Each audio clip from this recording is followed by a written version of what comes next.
Imagínate por un momento una ciudad vibrante, llena de discursos, tensiones políticas, jóvenes ambiciosos y maestros que prometen éxito y prestigio.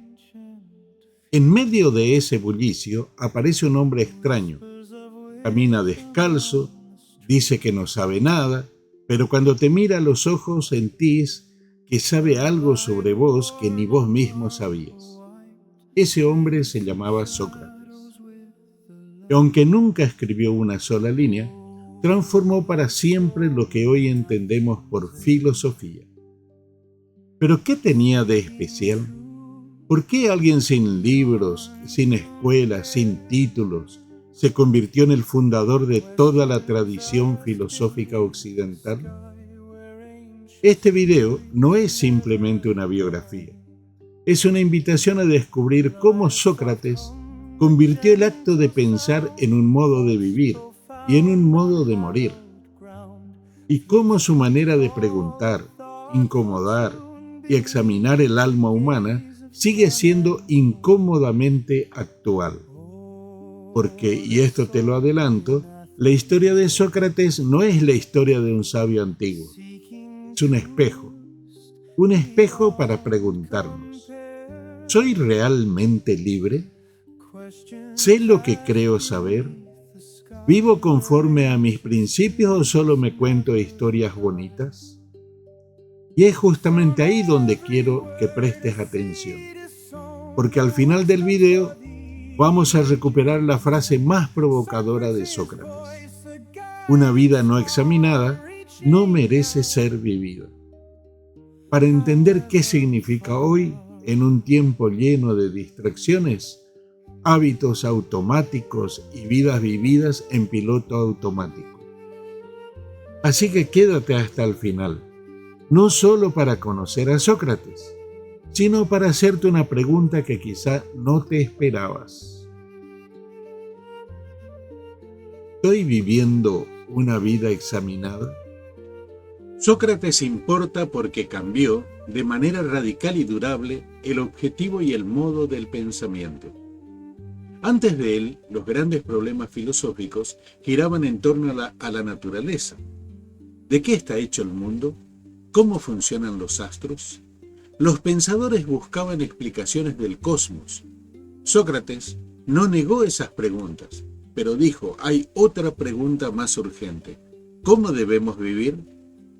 Ese giro, del cosmos al alma, de lo físico a lo moral, no es un detalle menor, es el nacimiento de la ética como disciplina.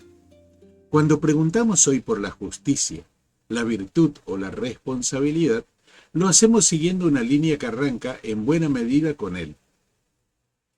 Pero su importancia no se agota en el tema que eligió. Se manifiesta en tres transformaciones concretas. Primero, cambio de objeto, del mundo a la vida humana. Sócrates pone al ser humano, sus creencias, sus acciones y sus contradicciones en el centro del pensamiento.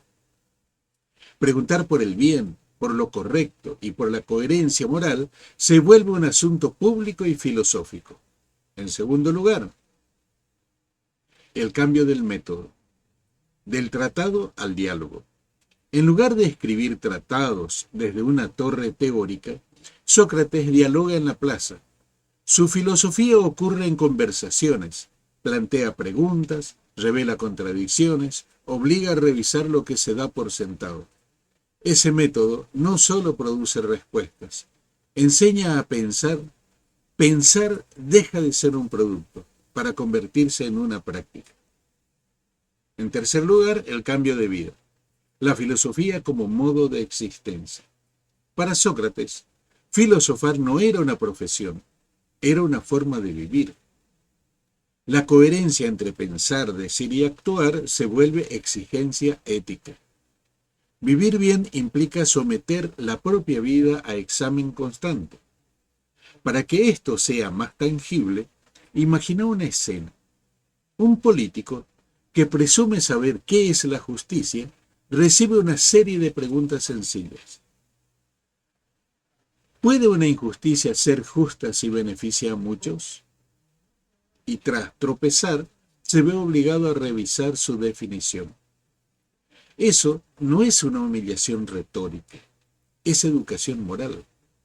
La comunidad aprende cuando sus miembros se obligan a razonar en público. Finalmente, la huella de Sócrates radica en su ejemplo extremo, morir por sus principios. No se trata de admirar la obstinación, sino de entender la coherencia radical entre teoría y vida. Sus actos validan el contenido de su pensamiento y por eso su figura se convierte en un modelo para cualquier filosofía que pretenda transformar la vida, no solo describirla. Por eso decimos que Sócrates no fundó una escuela con reglas y manuales, fundó una actitud. Una actitud que exige preguntando, incomodando y exigiendo coherencia, y que cuando aparece en la historia, cambia el rumbo del pensamiento humano. Si llegaste hasta acá, ya diste un paso socrático. Detenerte, escuchar, pensar y permitir que una pregunta te incomode un poco. Y eso en un mundo lleno de ruido ya es un acto filosófico. En pensamiento y filosofía queremos construir justamente eso. Un espacio donde cada video abra una puerta, donde las ideas respiren y donde vos puedas encontrar nuevas preguntas para examinar tu propia vida. Si este contenido te inspiró, te generó curiosidad o simplemente te acompañó mientras pensabas, te invito a suscribirte al canal. Hace clic en me gusta si este video te aportó algo y activa la campanita para no perderte los próximos episodios. Tu participación, comentarios, dudas, desacuerdos, preguntas, hace crecer este proyecto y mantiene viva la conversación filosófica. Así que déjame abajo qué idea de Sócrates te resonó más y qué temas te gustaría que exploremos juntos. Gracias por estar ahí, por pensar y por mantener encendida esa chispa socrática que todos llevamos adentro. Nos vemos en el próximo video y hasta entonces, seguí pensando.